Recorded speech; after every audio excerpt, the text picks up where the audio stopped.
Hi, everyone. Thanks for joining us. So I'm Nicole Burken. I have Haley Cliff and John Elkin with me here from OMX. It's a real pleasure to have you all on here today. The purpose of the webinar is kind of a unique purpose and reason why we set this up. Pretty much all of you that have joined the webinar today, we have done economic impact studies for, and we've worked with on gathering your data on your supplier base, producing reports and graphics, and usually the deliverables and actual physical reports that you've used on what the economic impact is from a certain program or from your company being in Canada. And what we've done through that process, because we used our software to generate those reports, is we've inserted your data into your profile in OMX. And so we've had some questions about what that means, how that works.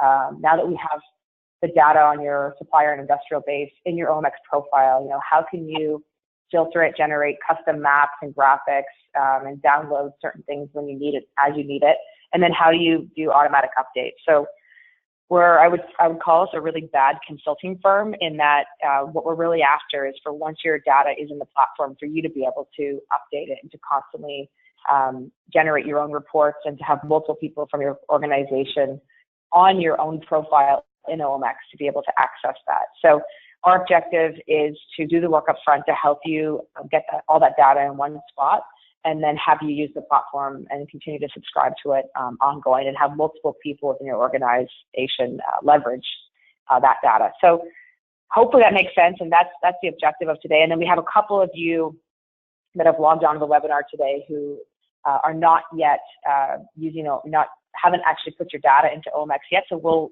walk you through how that's done and what the benefits are of that. So it's really a specialized conversation today about how that works and what the benefits are. So with that, I will turn it over to Haley just for a couple housekeeping items, and she's running this webinar, and then John will jump right into the demo. So thanks again for joining us.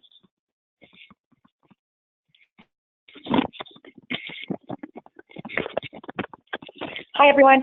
Haley here. Just quickly, we're going to be recording this webinar. I will make it available online, and I will also send it in a follow-up email to everybody. Secondly, I really encourage everyone to ask questions as we're going along. This is meant to be sort of a training session. If there's anything that pops up that John's mentioning that you're interested in hearing more about, or if you want more details on, don't hesitate to ask a question. I'll interrupt, and we'll answer those as best we can. So from there, I think John's going to take over now, so I'm going to go ahead. Perfect. Thanks so much, Haley and Nicole, for the introduction. So what I'm going to start out with is a quick slide deck, just to walk you through sort of what we're going to be going over today, and just a few key points that I want to hit on with things in terms of what we can do and what you can actually do. A lot of this is going to be more focused on what you're actually able to do with your data once it's actually up in OMX. So I'm just going to hit on a few key points there in terms of getting data into OMX, actioning that data once it's been in OMX, and then being able to extract that data from OMX when the time comes for reporting, whether that be internally or externally to any of your customers, whether that be a government or another organization. Also going to briefly touch in this area, just because we are talking about data, on data security. So I'm going to go over that very quickly in the slide deck as well.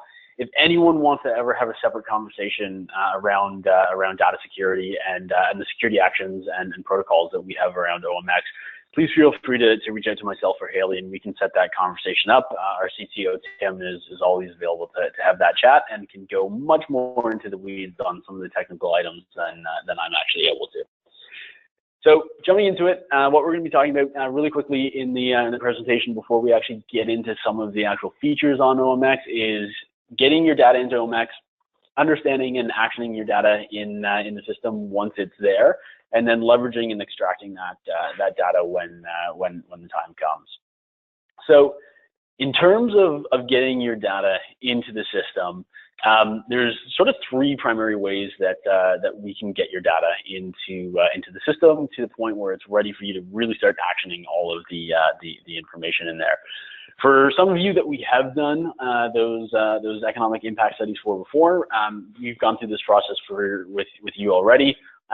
For organizations that haven't gone through that process, or even if you're not going through the economic impact process, but you just want to get more information that you already have in multiple areas in your organization into the system, we can work with you. We can help extract that information from the various ERP tools you're using, whether it's an SAP product or an Oracle product, anything like that. We're easily able to help you extract that information out of the system, format it into a structured format, and then automatically import that information into the system.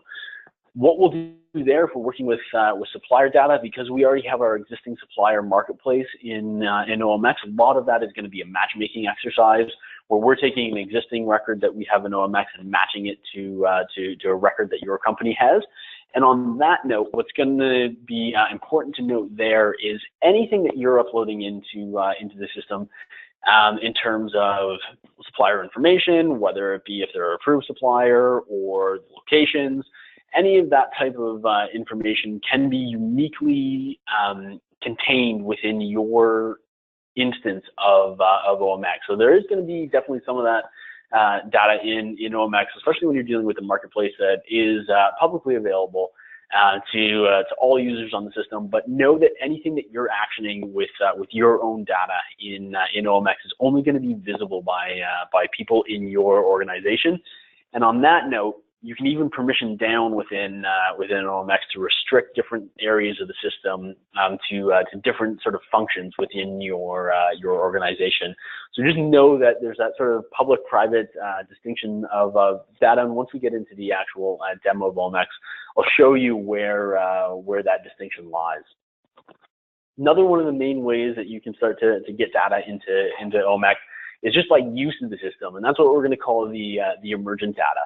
And that's the data that's actually quite interesting when you actually start to play around with some of that information there. So some of that emergent data is going to come from actions that you're taking in the marketplace, whether it be bookmarking or tagging organizations, and some other that emergent data is going to come from program and project management when you're actually managing an offset program, or even a non-offset program. You know, if you just want to track Buy American, criteria that you're working on, you're able to track all of that in the system.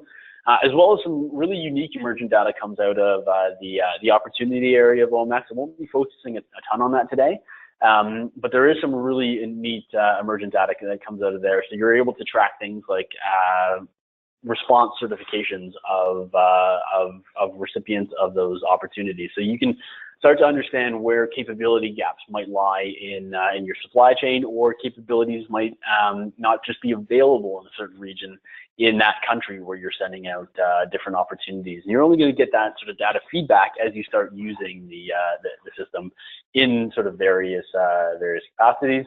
And then last but not least, you're also going to get data that you can manually input into the system. This is going to be primarily in the program and project management area of OMX. This is one of the primary areas of the system that really is collaborative. You can cross-function sort of across your organization, collaborate on all of the different data that you're uploading to the system there, as well as we've designed this area to be optional on collaboration with your supplier. So you're going to see that as I go through some of the program and project area. You're actually able to get your suppliers to start uploading some of that data for you. So chasing things down like CCV becomes a lot easier when those suppliers are actually able to just log on and import that and input it manually on their end, and it'll come over to your side of the system. So in terms of then understanding your data in OMX, the key takeaway that I sort of want everyone to come away with today in terms of understanding the data once it's in there is all of the data that we have in OMX is meant to be actionable and extractable by you. It's not meant to just be static and just to sit there and, once a year when you've got to do a report, just kind of like take a look and then, do some basic extrapolation from there. It should be something that when you are starting to use it on a more regular basis, all of that data is going to be relevant to your day-to-day jobs in terms of what you're doing, whether that be on the supply chain side, whether that be on compliance and risk, or whether that be on full offset management side. All of the data that's going on in the system should hopefully allow you to have greater insight into what actually needs to be done on specific programs, where your risk might be on a specific program, what needs the most attention, and just sort of where you stand overall on any of your programs, and where you might stand in terms of all of your supplier relationships as well. So that actionable data is going to be found across the platform. There's a lot of that in the marketplace. There's going to be a lot of that in the messages and documents area of the system. That's one area of OMX that is often overlooked, and is often one of the easier sort of ways to actually collaborate on and organize data that you have different projects on. I know for us, we've actually been able to use that ourselves in certain areas where we were required to go back, 3, 4, 5 years and find certain emails that we had to have on a specific program, and we were able to pull that out pretty easily because we were using our own version of OMX to actually track all of that information. Just a little bit more on the collaboration side. Again, within your company's instance or within your company's license on OMX, the data is going to be able to be shared across different departments with different functions. So if you are an OMX system admin, you are going to be the person that has that ability to go and give the individual permissions, whether it be program permissions, whether it be bookmark permissions, to all of those different people in your organization that you think should have access to those certain sets of data, and really allow for that sharing to go on within the system. Again, it is meant to be a collaborative system, both internally within your organization and externally with suppliers on some of the programs and projects that you're working on. So again, we've started to redesign some of the tools in the system to allow you to do things like internal notes, assign tasks, and really start to sort of try and make it as easy as possible for everyone who's supposed to see that information to be able to quickly and easily see all of that information in the right place and in a format that is easily digestible and easy to understand.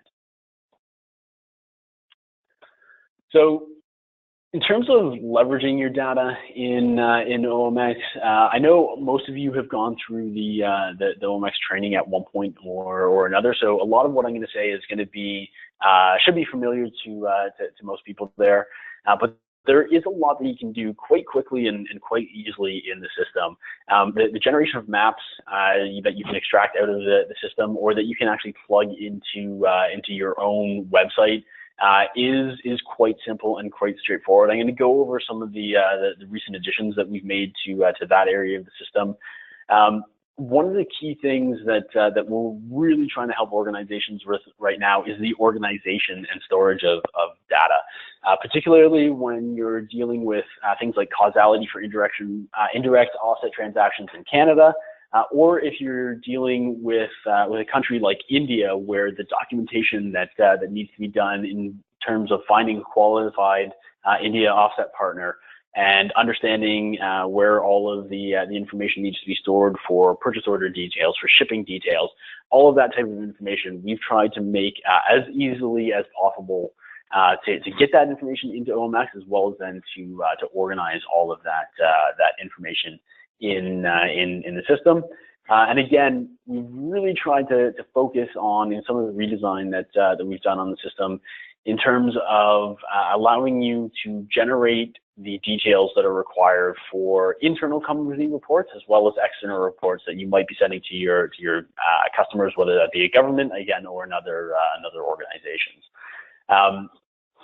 So again, the real-time insight sort of side of the system is going to allow you to sort of get some of that top level of visibility. But again, the last point on the screen there that I made is that we're really trying to make it as easy as possible for you in the appropriate places to extract your data as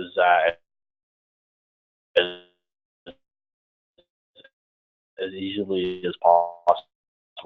So you're going to see it like go through download buttons in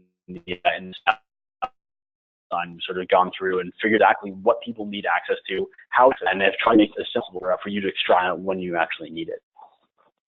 So before I actually jump into a couple of the areas of OMX that I just wanted to highlight again today, I just want to briefly touch on data security, because I know, again, this is always going to be a hot topic, particularly with everything recently going on with Equifax in the U.S.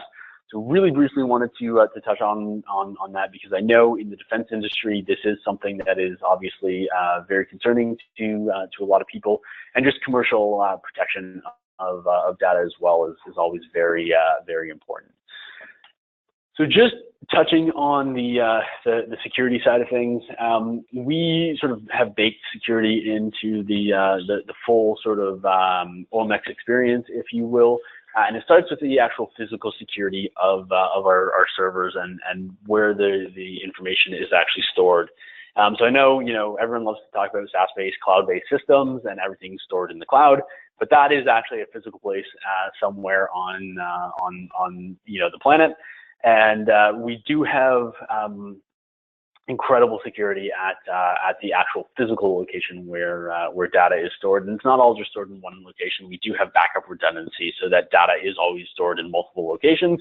So that if something actually happens to one physical storage location of OMX data, we can immediately flip over to the backup and not have any data loss on that side. So in terms of that, there's it's a secure third-party facility. It's physical security. There's cages that you have to go in where one door opens, another door closes.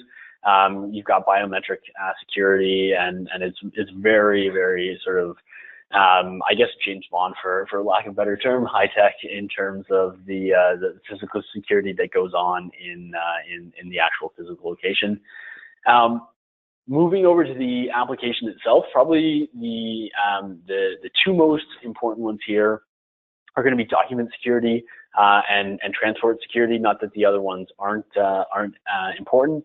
But transport security is just the transportation of your data from when you're inputting it into the system to the actual server. So there, we are pretty much stronger than most banks in Canada. Same can be said with our transport security in the U.S. So comparing that to any online banking portal, which is going to be at about 128-bit encryption, we're up at about 256-bit encryption on that side of things. Similarly with the document security, it is all sort of file type validation, and everything is going to be stored behind all of that encryption that we have on the transport security side as well. Password security, pretty standard. Mandatory password sophistication. We do make you change that, I believe, once a quarter. Session security. It's going to default at about 12 hours, but as a OMX system admin, you're able to narrow that down. So if you want an inactive session to expire after only a few hours, you're able to set that up on your end as well. So that's just sort of touching on the data security side of everything. Again, very important for us that all of your data is secure. And that even reflects on our end as well. So just so people in OMX aren't able to access data in anyone else's area of OMX. We're limited to what we have in our couple of demo accounts, which most of you have seen, as well as our own individual OMX account. But beyond that, we're not going to have access to any other data anywhere in the system. So on that note, what I'm going to do now is jump over and just walk through some specific examples of areas of OMX where all of what we've been talking about is going to be the most applicable. So as we get into that, again, as Haley mentioned, if you do have any questions as we're going along, please send them in. We're more than happy to make this a bit more of an interactive session than more of a lecture. But again, if you do have those questions, it'd be great to have those come in. So looking at OMX, again, we're logged into the system right now as someone on a sort of a prime contractor, major tier 1 would look at OMX. So I'm immediately going to see some basic data at the top of my screen. I'm going to get sort of a high-level roll-up of all of my my obligations, where my contracts stand, how many active programs am I working on, how many active suppliers I'm engaging with through my programs area. So immediately I'm just going to get sort of that top-level window into what's going on in my organization. For the most part, though, most of your data is always going to be found on the left-hand side through all of your action menus. So starting with the presentation and getting your data into the system, in a lot of cases, whenever we're starting these economic impact studies or we're onboarding new organizations that are starting to use OMX, one of the big things we help them to do is map their existing suppliers to the supplier database that is in OMX. So almost immediately, once you come on, you should start to have some data about the suppliers that you're working with that you should right away start to be using. And even in that import phase, we can start to make some of that data actionable for you. So as we're importing suppliers, we can automatically start to tag some of those suppliers. So whether it's an approved supplier, whether you want to tag them by country or location within a country, whether you want to tag them by capability type or program that they're on, we can bring that information in during that import process. And then as soon as it's in the system, it's already going to start to be actionable by you on your end. So almost immediately when you log on, if we've done one of those data imports for you, you're going to see all of your supplier information under the bookmarks area of OMX. So all you have to do is click on the bookmarks area. It's going to show you all of those individual organizations, and you're going to start to see all of those individual tags that have been applied to the organizations, whether those tags have been applied manually or, again, if we've done that automatically for you during the import phase. From here, again, you're able to filter all of this data all of the time. So you can filter things down by things like organization name if you're looking for something specific. But in most cases here, what you're going to be filtering down by are going to be the different tags that you're applying to all the different organizations, what countries the organization's in, as well as which users are the ones that actually we're going through and doing the bookmark, actual bookmarking in the system. From this area, you can do a couple of further actions. Again, you're able to always remove an organization. So if you're no longer working with that organization, or if you've decided not to pursue something with that organization, you can always remove them from your bookmark area. As well, you're able to go in and edit any of the details about those organizations in terms of tags and notes. So again, tagging is going to help you really organize and categorize a lot of that information that you're working with in terms of supplier information across the system. From that bookmarks area, you're always also going to have that download to Excel button there. So based off of whatever you're filtering by, so if we just want to find all of the organizations that I've bookmarked and then pull that out of the system, it's a pretty simple process to do that and hit download to Excel, and you're going to be able to pull that information right out of the system from that area. In terms of more interesting actions that you're going to be able to do, what we've done in the recent redesign of OMX is actually give you all of this same bookmark information, but in the OMX marketplace. So if I click over to the OMX marketplace, and I'm starting to search for capabilities, starting to search for information on suppliers, one of the first things that I can do to start to narrow down my results is to look at some of the organizations that have been previously bookmarked by my organization again. So again, that would be whether you're doing that manually or we're pulling that information in for you based off of an economic impact study, or if you're just a new customer onboarding and we're helping you match some of that information. Immediately, you're just going to be able to go over to that bookmark area and get a subset of all of the organizations that are on OMX. So you're narrowing that scope down almost immediately in terms of just switching over from the All tab to the Again, that's going to be one of those sort of public-private area distinctions of OMX. Obviously, the information that is going to be on someone's profile file is going to be input by that organization and is going to be visible from anyone across the platform.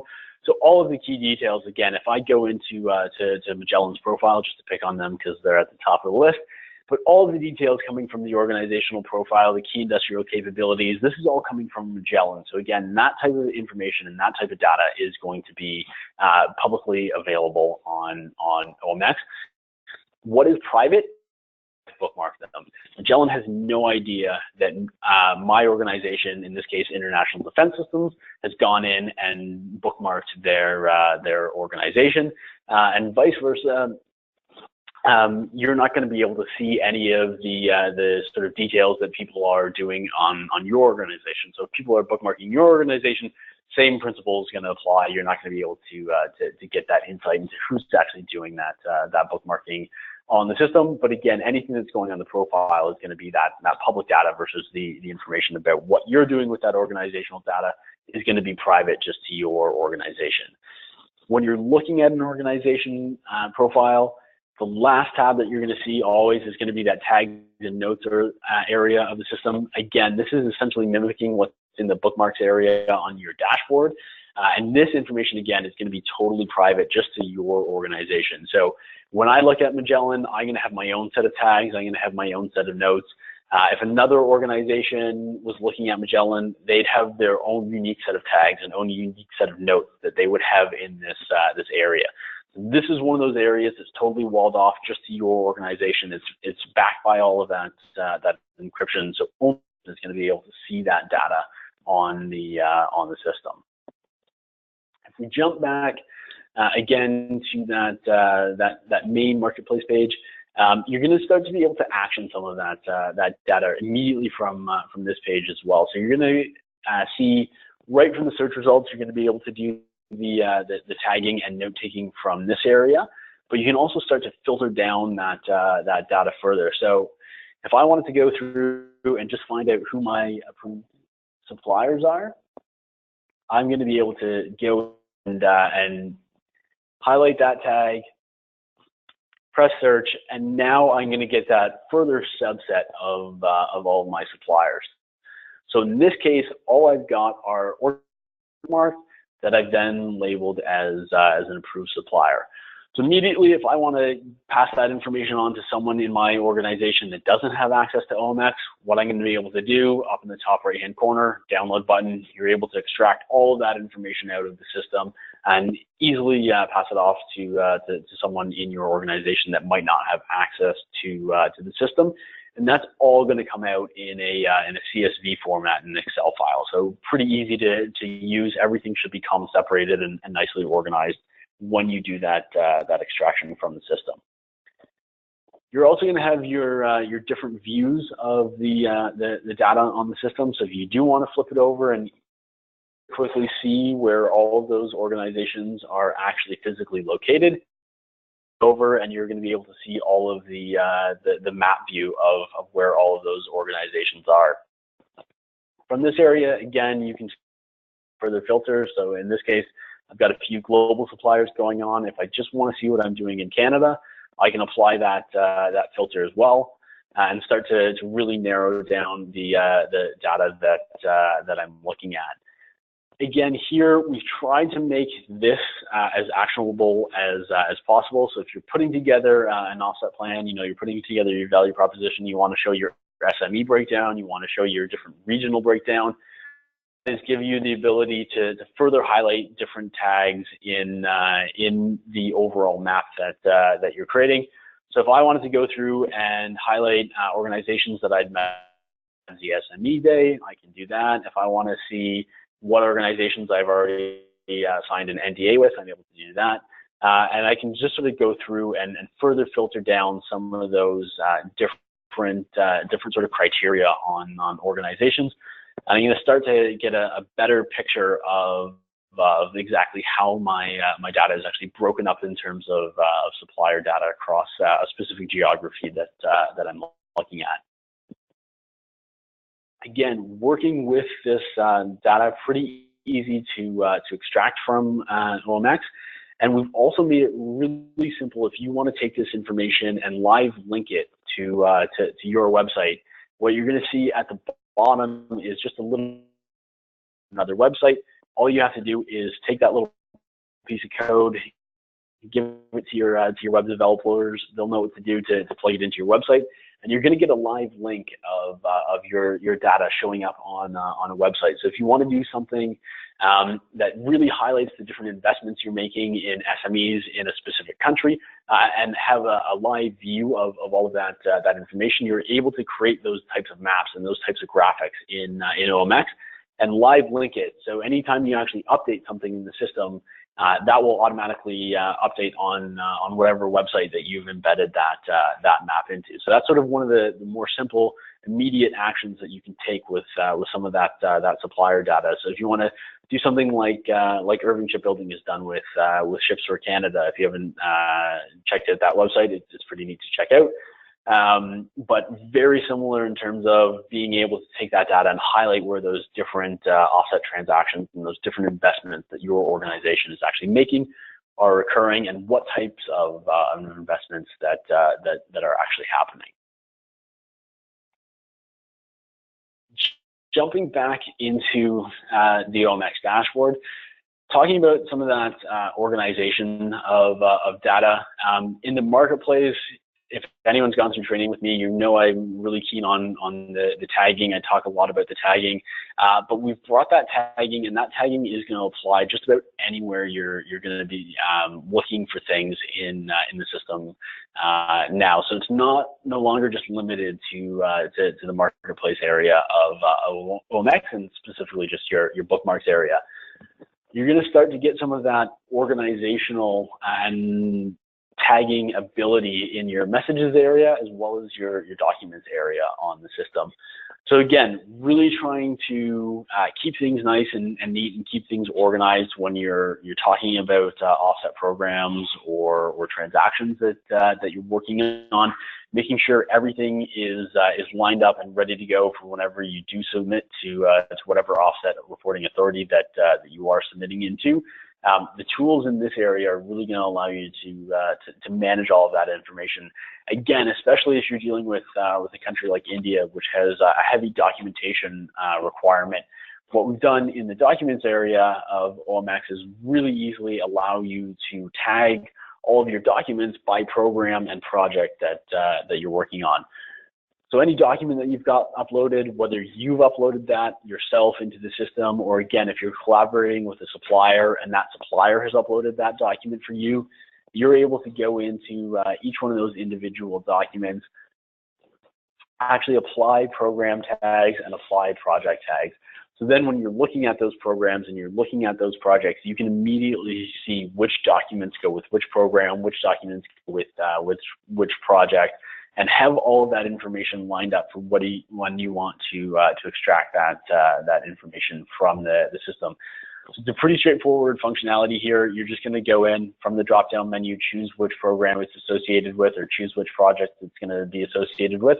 Click Add Tag, and then you're going to see on the left-hand side your applicable tags are going to apply to that specific document that you're working with. Is going to apply on any of the external email that you're forwarding into to the system. So again, really low barrier in terms of ease of use in the functionality of this area of OMX. If you are emailing a supplier ever and you think they could one day make up a transaction for you, or it's an indirect transaction that you're working on, you are going to get your own customized OMX address, where if you BCC that address on any of those emails that you're sending, or if you CC it, it'll pull that email directly into your storage repository on OMX. Again, this is only visible to individuals at your organization, and the same principle is going to any one of the emails that you have and you forward into the system, you're actually able to associate any of those programs or projects that you're working on. So in those instances where, you know, it might be 1, 2, 3 years down the road before you finally get around to submitting transaction with a particular organization. If you've been forwarding your emails into the system, it's really easy then to associate that, and then you've got all of that information ready to go, and you don't have to go digging back through Outlook or digging back through Gmail to try and find all of that information when time comes to actually submit the transaction sheet that you're working on. So again, really sort of basic tools in terms of tagging, but just making sure as you're going along and getting that information and getting that data into OMX that you're using some of those organization tools. It's just going to allow you to pull that data out of the system in a much easier and more efficient fashion when the time actually does come to report on any of the work that you're doing in any of the projects or programs that you're working on around the world. You're also going to be able to see some of that information in the opportunities area of OMX. Again, when you do go in to create opportunities on the system, the one thing that I do want to highlight here is you can associate that opportunity back with a specific program.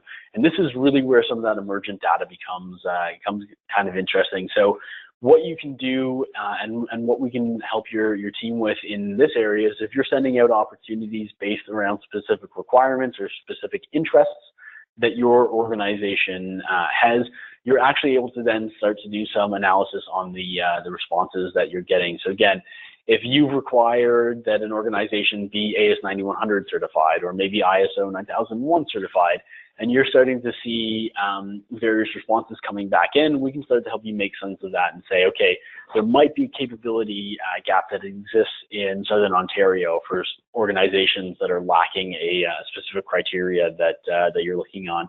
Or maybe organizations in Western Canada, for some reason, have a higher level of that certification. That's the type of information that we can start to help you extract from some of that emergent data that's going on the system. Not to mention some of the more basic data when you are, again, reporting back to any offset reporting authority. You're going to be able to show really quickly and easily how many opportunities you gave out to industry, how many opportunities were actually responded to from industry, how many responses you got. And then again, you're able to do some of that breakdown in terms of the socioeconomic attributes of those organizations. So you can start to gather information on, how many organizations that responded to you were Aboriginal owned, how many of them might be a veteran owned organization or a women owned organization or SMEs. So all of that data is going to come back to you through the system, and just through the use of the opportunity side, you're going to be able to pull out a lot of that information from the system. All of that again is going to come back into your, once you've posted an opportunity, will come back into your My Opportunities area, and again, you're really able to download and extract that information very quickly and easily from the platform. So the final area that I really want to dive into today is going to be on the program and project side of the system. So again, this is where you're getting into actually managing and tracking all of the different obligations that you might have. And again, this is one of the more collaborative areas within your organization, as well as collaborative with the different suppliers that you're working with.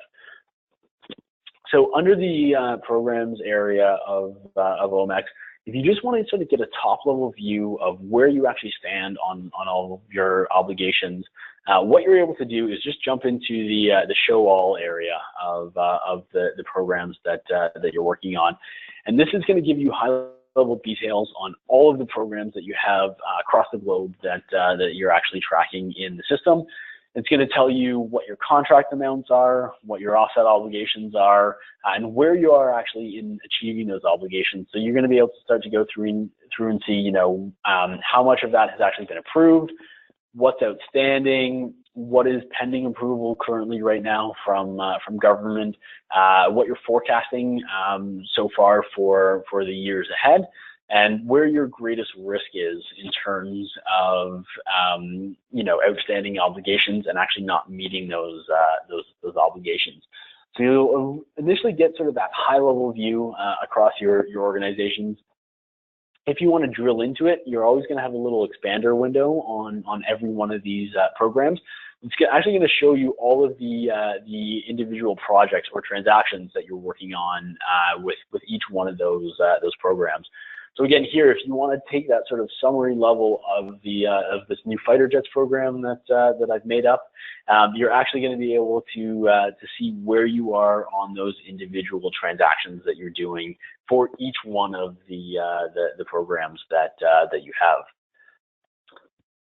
You're also able to break that out by division within your organization. So if your organization has multiple divisions that you want to track obligations against separately, you can set that up if you are an OMX admin from your settings area. You're just able to go in and very easily set up different divisions.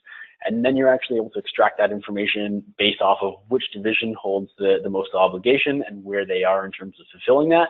As well as you can also break it down by country in terms of looking at where you actually hold the most obligations around the world. Again, all of these tables, you're going to see that download to Excel button on the bottom of each one of those tables, and it's really easy for you to extract that information out of the system. You're also going to have further filtering at the top, where if you want to further refine some of that information, you're going to be able to use those. As well as look at that information in a timeline fashion as well. So if you want to see more year over year where you are with each one of your programs, you're able to go into the timeline view, and this is going to give you that data for each year that those programs are going to be in existence, where you can really dive into what's actually been approved for that year, what's pending, and what you're forecasting for the remainder of that year. You're also going to be able to visualize this data in a couple different ways. So again, you do have the straight up data and chart sort of view, or sorry, table view in this area. If you want to flip it over into more of a chart view, more of a graphical representation, you can quickly and easily do that. Just click on the chart area, and it's going to highlight everything in more of a graph view, so I can see, what my major standing obligations are, how much I've had approved, and what I'm actually forecasting at this point in time. Give me some more information about that, as well as, again, break things down by division and country.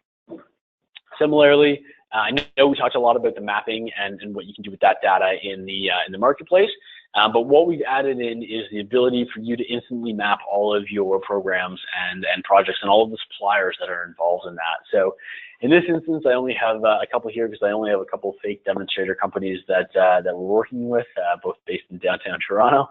But this will automatically show you exactly where all of the recipients of any of those transactions that you're working on are located. So if you want to extract that information by program or by individual project that you're working on, you're really able to quickly and easily do that in the system as well. Same thing is going to be true at the project or transaction level. If you're looking at those individual transactions, those individual projects that you're doing, you want to see sort of the general status of them and where you actually stand in achieving your obligations. You can go into that project and then that show all area, and it's going to give you that high level view of exactly where you are with each one of the projects or transactions that you're working on. Same options here. You're going to have the ability to flip it over into those graphic views under the chart area, as well as the map area, and again with the timeline view. So if you do want to see that year over year modeling of where you're actually going with any of your projects, you have all of that information there. And again, you're going to get those download to Excel buttons just about anywhere that you have a table in the system. So it's really easy for you to start pulling that information out of the system. In terms of internal collaboration, if you're looking at any one of the individual programs or projects that you're working on, again, based off of the permissions levels of the various users in your organization, you're actually able to go in, and now what you're able to do is assign different tasks in the system. You can write notes back and forth, whether that be about the actual program itself, or if it's going to be an internal note that you just want to share within your organization. You're going to be able to have that type of data and information in the system. where you can start to then collaborate outside and start to get data input from your suppliers and different partners that you're working with, again, is going to fall in the program and project area. It's a bit of a two-step process, and the only reason we do that is so that you're not accidentally sharing something with a supplier before you actually want to share that information with them and then start collaborating with them. So what you're going to see whenever you're working on a program in OMX, you're able to go in and you're able to turn on this little option over here that's going to allow you to collect supply chain data. So at the program level, if you turn on that collect supply chain data, what that is going to enable you to do once you get down to that project level is actually then share the project details with the recipient. So when you share project details with the recipient, it's going to allow for some basic information sharing to go back and forth between your organization and the supplier organization. So on that side of things, if you do have any external notes, those are going to go and share with the supplier side. And on the flip side, the suppliers are actually able to suggest notes and suggest details on their end. So the supplier can actually go in, do things like upload what their domestic content or CCV would be on a specific program. And where it gets really interesting is under the subcontractor area, where you can now start to see data about the suppliers of your supplier. So as long as you turn on that collect supply chain data toggle on your program and you've shared the project with the recipient, what you're going to be able to do is start to get data at what's happening in that tier 2, tier 3, tier 4 level window, and what's going on from that initial transaction that you're working on. So in this case, if you want to sort of follow the flow, International Defense Systems would be our prime contractor. Reliable Aerospace Components is going to be our tier 1 that International Defense is dealing with. And by sharing the project details with Reliable Aerospace, what Reliable Aerospace is actually able to do is go into the system and they can start entering in details about who their subcontractors are. So in this case, Reliable Aerospace Components said they subcontracted some work to OMX as a direct result of this initial transaction that's going on. From there, OMX can log on, they can go in and put in who they did work with, and that's going to flow down basically to the point where you get to the bottom of the supply chain, and all of that information is going to bubble up to the top level, so that you as the prime contractor or the tier 1 that has these offset obligations is going to start to see some of that data on the suppliers of your suppliers and where some of that work is going and what sort of economic impact you might be having at that lower level in the supply chain. So they're sort of fanning out and showing you exactly what's going on at those lower tiers. So if any of you have actually gone through an economic impact with us, you'll know that's something that we do when we are doing those programs, or if any of you have seen the public report that we did for Lockheed on the F-35, we'll know that that's a process that we took on those reports, where we looked down at that tier 3, tier 4, tier 5 level, to the point where organizations had no idea that the components and parts and services that they were making or providing were actually going in the finished product of an F-35 one day. So that's really where this side of the system comes in. It's going to be helpful in terms of figuring, what that true economic impact is of that initial transaction that is going on, as well as, where that work is going, who it's going to, and all of that type of information. And again, you're going to be very easily able to extract all of that information out of the system. So I know that's a lot of information all at once, but just wanted to kind of give everyone that overview of what you can actually do with the data once you've actually got it into the system, and once you actually start putting more data into the system, how you're able to action some of that data, how you're able to leverage some of that data in terms of some of the reporting that you need to do, whether it's internally pulling things out in Excel files, or extracting things out in terms of whole programs and whole projects when you want to go and do some of that reporting to your customers. So at this point, I think that's everything on my end. If there are any questions, I'm more than happy to answer any of those right now. or if you do have any questions after the fact, please feel free to get in touch with any of the questions that you have.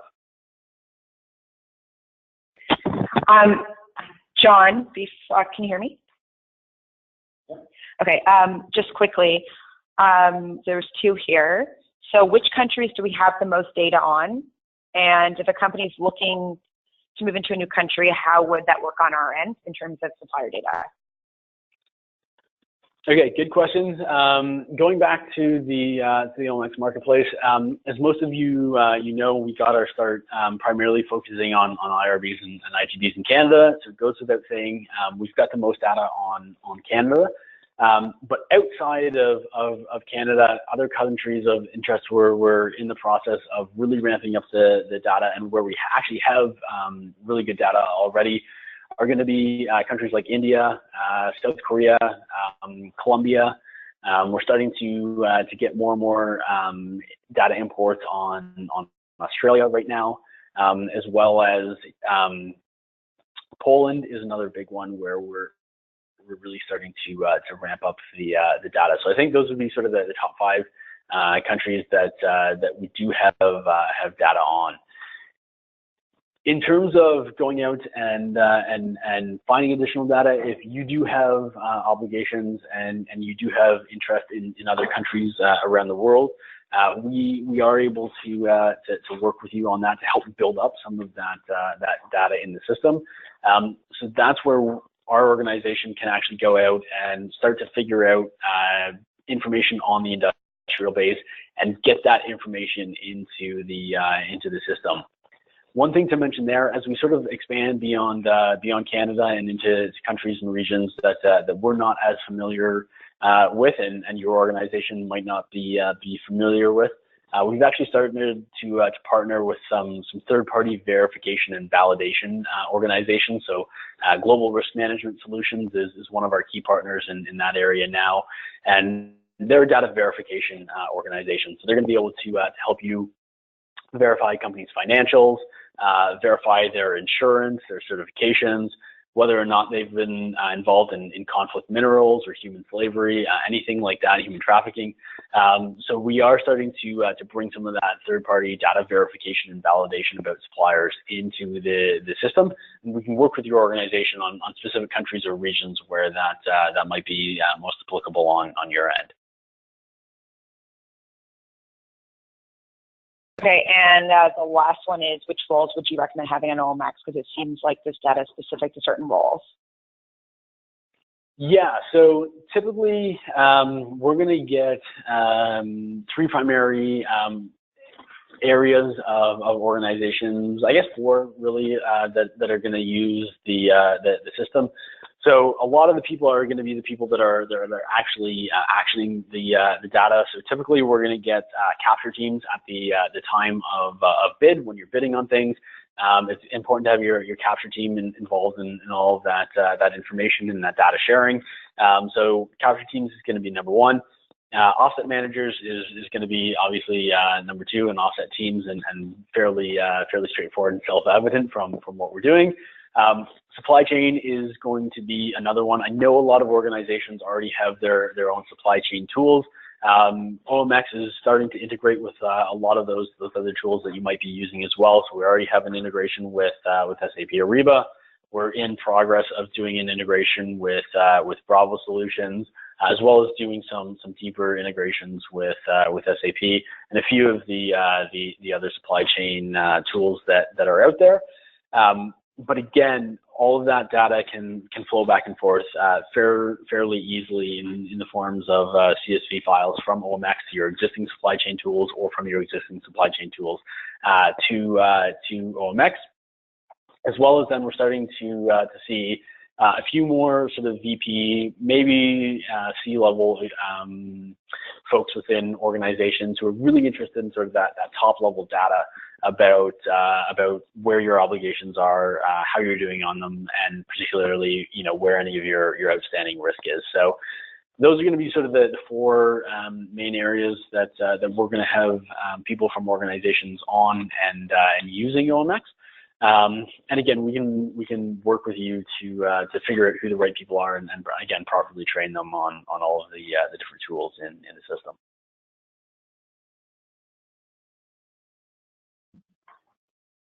Okay, well, that's all I have for now, unless anybody wants to squeeze one last question before our time is up.